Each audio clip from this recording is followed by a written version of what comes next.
अस्सलाम वालेकुम everyone, this is Sarbdul Khan from Pune college. I hope आप सब बिल्कुल ठीक ठाक होंगे, खैरियत से होंगे। अच्छा जी बेटा, आप लोग को याद है हमने लास्ट टाइम जो है वो चैप्टर 1 के MCQs कवर किए थे। ठीक है, तो आज हम चैप्टर 2 को स्टार्ट करने के लिए जा रहे हैं। तो चैप्टर नंबर 2 हमारे पास है system of real numbers, exponents and radicals. ठीक है जी, तो यहाँ तक हमने कर लिया था। ये हमारा चैप्टर 2 यहाँ से आज स्टार्ट हो रहा है, राइट। चलो स्टार्ट कर। देखो, सबसे पहले इसने MCQ जो दिया है 36 नंबर पे, वो आपसे कह रहा है in power 5 root of x then 5 is called dash. एक चीज़ आप लोगों ने बेटा ध्यान में रखनी है कि ये जो साइन होती है ना रूट की, ये रेडिकल साइन कहलाती है। ठीक है, अच्छा इस रेडिकल साइन के बाहर आपको पता है कुछ पावर आपको कभी लिख के देता है। अगर 3 लिख के देगा तो it will become a cube root. अगर कोई और पास 4 लिख के देगा तो फिर ये रूट विथ 4th ऑर्डर कहलाता है। अब यहाँ पे इसने दिया हुआ है root with 5th order, right. और अंदर इसने आपको क्या लिख के दिया है, यहाँ पे x लिख के दिया हुआ है। तो ये चीज़ हमेशा ध्यान में रखिएगा कि ये जो पावर होती है ना रेडिकल साइन के बाहर, this is called the index. ठीक है, ये इंडेक्स कहलाती है।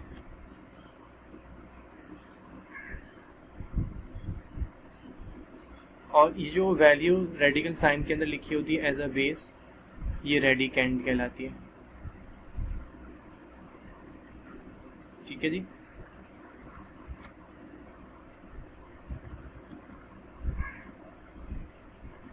ठीक है। अब यहाँ पे इसने जो आपसे पूछा है वो क्या है, 5 के मुतालिक इसने 5 के मुतालिक इसने पूछा था, तो 5 इसका इंडेक्स है, तो इंडेक्स करेक्ट आंसर है। इनकेस अगर ये x लिखा होता तो फिर इसका आंसर हमारा ऑप्शन बी हो जाता है, यानी रेडिकेंड। ठीक है जी, अच्छा 37 पे आ जाए। लेकिन 37 में x³ times x5 then divided by x8 है। अब आपको पता है कि जो according to the BODMAS rule आप ब्रैकेट को पहले सॉल्व कर लेते हो ना, तो x³ टाइम्स x5 बेसिस जब सेम हो मल्टीप्लिकेशन में, तो आपको पता है आप क्या करते हो, उनकी पावर्स को ऐड कर लेते हो। तो ये तो 3 + 5 हो जाएगा, सही। और आखिर में डिवाइडेड बाय 8 जो इसने दिया हुआ है, x to the power of 8 जो इसने दिया हुआ है एज इट इज आएगा। ठीक है, मैंने ये एज इट इज दिया यहाँ पर। और इन्हें ऐड करके देखो तो क्या आ जाएगा, 3 + 5 कितने होते हैं, 8। x to the power of 8 and then it is divided by the same value. और जैसे मल्टीप्लिकेशन में आपको पता है बेटा कि वैल्यू सेम हो तो पावर जब ऐड करते तो डिवीजन के अंदर पावर माइनस हो जाती है। तो यहाँ डिवाइड आ रहा है तो ये 8 - 8 हो जाएगा, which is equals to x to the power of 0 और any value which has the power 0 is always equals to 1। ठीक है, तो असल में इस पूरी जो एक्सप्रेशन थी इसका आंसर जो आपके पास आया दैट इज 1। तो ये ऑप्शन हमारे पास लाई कर रहा है 1 में, ए में। ठीक है, ओके। अच्छा 38 में कह रहा है number whose exponent 0 is always equals to dash. मैंने अभी आपको बता दिया कि जब भी किसी वैल्यू की पावर 0 होती है ना, जैसे यहाँ पे x के बराबर देखो 0 पावर आ रही है, किसी भी वैल्यू की पावर अगर 0 होगी ना तो हमेशा किसके बराबर होगा, वो 1 के बराबर होगा। और इसकी लॉजिक क्या है, ये मैं एक लेक्चर मैंने अपलोड किया था, आप लोग मेरे चैनल पे जाके देख सकते हो कि why any number to the power of 0 is always equals to 1। और मैंने पूरी इसकी डिटेल बताई कैसा होता क्यों। ठीक है, ओके। 39 कह रहा है रूट ऑफ 48। ये तो आसान है, देखें रूट ऑफ 48 के लिए आपको करना क्या पड़ेगा, आपको जो स्क्वायर रूट अगर कैलकुलेट करना हो ना तो आप सिंपली क्या करते हो, उनका एलसीएम ले लेते हो। देखो 48 का जब आप एलसीएम लोगे ना तो ये ऑब्वियसली पहले आप 2 से डिवाइड करोगे, 2 to the 4, 2 4 = 8, then 2 1 = 2, 2 2 = 4, then 2 6 = 12, then 2 3 = 6 and finally 3 1 = 3। अच्छा 48 के स्क्वायर रूट का मतलब ये है कि स्क्वायर रूट के अंदर आपने इसके फैक्टर्स लिखने हैं। मेरे पास जो है 4 फैक्टर देखो 2 के आ रहे हैं बेटा, और एक फैक्टर मेरे पास 3 का आ रहा है। ठीक है, स्क्वायर रूट का रूल क्या है कि जिसका पेयर बनता है उनमें से एक वैल्यू हम स्क्वायर रूट के बाहर ले लेते हैं, और जिसका पेयर नहीं बनता वो स्क्वायर रूट के अंदर रहता है। तो according to this condition 2 × 2 = 4 and √3, तो √48 का जो आंसर मेरे पास आएगा सिंप्लीफाई करने के बाद that will be equal to 4√3, right. और ये ऑप्शन ए भी मेरे पास लाई कर रहा है। ठीक है जी, इससे तरीके से कुछ भी आपको दे सकता है, आपको सिर्फ उसको मेथड आना चाहिए सॉल्व करने का। एनी हाउ, अच्छा 40 में बेटा इसने आपसे क्या द मल्टीप्लिकेटिव इनवर्स ऑफ -5। देखो मल्टीप्लिकेटिव इनवर्स बेटा क्या होता है, मल्टीप्लिकेटिव इनवर्स जस्ट कहा जाता है आप किसी वैल्यू को रेसिप्रोकल कर दो। वैसे तो उसकी डेफिनेशन ये है कि ऐसी वैल्यू से इसे मल्टीप्लाई आप कराओ, किसी ऐसी वैल्यू से इसे आप मल्टीप्लाई कराओ जिससे इसका आंसर 1 हो जाए। ठीक है, 1 हो जाए, यानी +1 हो जाए। अब आपको सोचो, आपको ऐसी कौन सी वैल्यू से मल्टीप्लाई कराना पड़ेगा जिससे 1 होगा, वो होगी इसकी रेसिप्रोकल वैल्यू, यानी -5 का रेसिप्रोकल हो जाएगा -1/5। ठीक है, क्या होगा, 5 से 5 कट जाएगा और माइनस माइनस प्लस हो जाएगा। ये तो इसकी डेफिनेशन है बेसिक। लेकिन एक आसान अल्फाज में अगर मैं कहूँ तो वो ये है कि मल्टीप्लिकेटिव इन्वर्स कहा जाता है just to reciprocal the value, नीचे वाली वैल्यू ऊपर और ऊपर वाली वैल्यू नीचे, साइन इसमें चेंज नहीं होती, आप ध्यान में रखिएगा। अच्छा, इनकेस अगर यहाँ पे लिखा होता है मिसाल के तौर पे -2/3 और मैं आपसे पूछता इसका मल्टीप्लिकेटिव इन्वर्स क्या है, तो आप सिर्फ डायरेक्टली उससे कह देते कि -3/2 इसका मल्टीप्लिकेटिव इन्वर्स है। ठीक है, ये हमेशा ध्यान में रखिएगा कि साइन चेंज नहीं होती मल्टीप्लिकेटिव इन्वर्स में, सिर्फ आप वैल्यू को रेसिप्रोकल करते हो। तो -5 का जो होगा वो हो जाएगा -1/5, जो आपका ऑप्शन नंबर बी है। अच्छा, क्यूब रूट पे 27 का आपसे कैलकुलेट करने के लिए कह रहा है। देखो बेटा, स्क्वायर रूट और क्यूब रूट में थोड़ा सा फर्क है। अगर ये 27 का स्क्वायर रूट लिखा होता मिसाल के तौर पे, या यूँ कह लो 25 का लिखा होता, 25 का स्क्वायर रूट आपको पता आएगा 5, लेकिन ये हमेशा प्लस माइनस की साइन हम लगाते हैं बिकॉज ऑफ स्क्वायर रूट।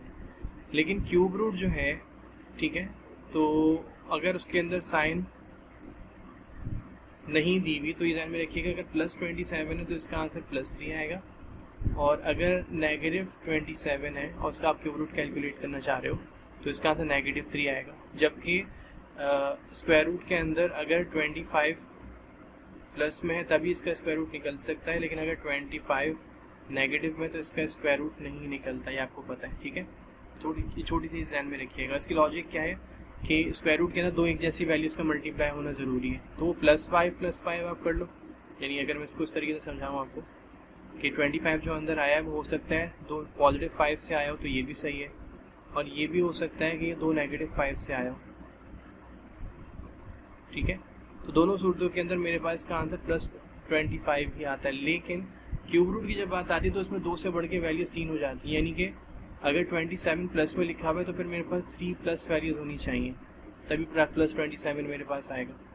और अगर -27 मेरे पास लिखा हुआ है तो फिर मेरे पास 3 -3 होने चाहिए, यानी 3 दफ़ा जब मेरे पास -3 आएगा तब 27 माइनस में आएगा। ठीक है, तो छोटी सी चीज़ के क्यूब रूट के केस में अगर वैल्यू प्लस में दी हो तो प्लस में आंसर आता है, और माइनस में हो तो माइनस में आता है। यहाँ पे क्योंकि +27 तो इसलिए +3 इसका आंसर है, और अगर यहाँ -27 हो तो फिर ऑप्शन बी इसका आंसर हो जाता है -3। ठीक है जी, ओके। अच्छा देखिए, 42 में बेटा इसने आपसे क्या कहा है, 1/6 इज अ डैश नंबर। 1/6 जो है ये कौन सा नंबर है, रैशनल नंबर है, इरैशनल है, होल है, या नन ऑफ द में से कोई नहीं। देखिए, रैशनल नंबर की जो बेसिक डेफिनेशन है वो तो यही होती है कि ऐसी वैल्यू जो कि फ्रैक्शन के फॉर्म में दी जा रही है, P/Q के फॉर्म में दी जा रही है, इस तरह से। ठीक है, 1/6 इसी फॉर्म में दिया हुआ है। लेकिन इसमें एक और पर्टिकुलर चीज़ हम देखते हैं, दैट से अगर मैं इन दोनों को डिवाइड कर दूँ तो मेरे पास जो आंसर आएगा that will be equal to 0.16666666 and so on ही चलता रहता है। सही है। अच्छा, ये जो नॉन रिकरिंग डेसिमल्स होते हैं इनकी वैल्यूज ख़त्म नहीं होती, उसमें भी 2 कंडीशंस हैं। लाइक अगर इस तरीके से आपको दिया जाए और एक आपको दिया जाए 0.175629851, अब इसके अंदर कोई ख़ास आपको सीक्वेंस समझ में नहीं आ रही होगी कि 1 के बाद में अगर आपसे पूछूं क्या आएगा तो आपको पता नहीं होगा। लेकिन अगर ऊपर वाली आंसर में मैं पूछूं आपसे लास्ट वाले 6 के बाद क्या आएगा तो आप ऑब्वियसली बताओगे 6 ही आएगा। ठीक है, तो नॉन रिकरिंग डेसिमल जो होते हैं ना, उनके अंदर अगर तो कोई ख़ास सीक्वेंस हो तो फिर वो हमेशा रैशनल नंबर्स कहलाते हैं। सही है, और अगर उनमें ख़ास सीक्वेंस ना हो तो वो इरैशनल नंबर्स कहलाते हैं। ठीक है, जैसे मिसाल के तौर पे अगर आप ऐसी वैल्यू का रूट ले लो जिसका स्क्वायर रूट पॉइंट में आता है। ठीक है, जैसे 5 है, 5 का अगर मैं स्क्वायर रूट दूंगा तो 2.21 समथिंग करके कुछ आएगा, लेकिन इसकी वैल्यू जो है वो कोई ख़ास सीक्वेंस इसमें नहीं होती, तो इसी वजह से रूट की वैल्यूज़ जिनका स्क्वायर रूट पॉइंट में आता है उसको भी कंसिडर किया जाता है कि इरैशनल वैल्यू के अंदर। समझ में आ रही? तो ये जो वैल्यू आपके पास आ रही है ना, क्योंकि इसके अंदर ख़ास सीक्वेंस है, लिहाजा ये रैशनल नंबर काउंट होगा। तो ऑप्शन ए इसका करेक्ट आंसर है। ओके, अच्छा जी, इसमें अब वीडियो काफ़ी लेंथी हो जाएगी, इसमें मैं फ़िलहाल अभी यहाँ पे स्टॉप कर रहा हूँ। आगे के जो MCQs इंशाल्लाह ताला नेक्स्ट वीडियो में कवर करूँगा, और इसकी वीडियो आपको कैसी लगी इस मुतालिक में कमेंट सेक्शन में ज़रूर बताइएगा। इंशाल्लाह नेक्स्ट टाइम आप लोग से किसी नेक्स्ट वीडियो में मुलाकात करेंगे। जब तक के लिए इजाज़त दीजिए, टेक केयर। अब तक अपने घर में बहुत ज़्यादा ख्याल रखें, हमें दुआ में रखिएगा, एंड अल्लाह हाफिज़।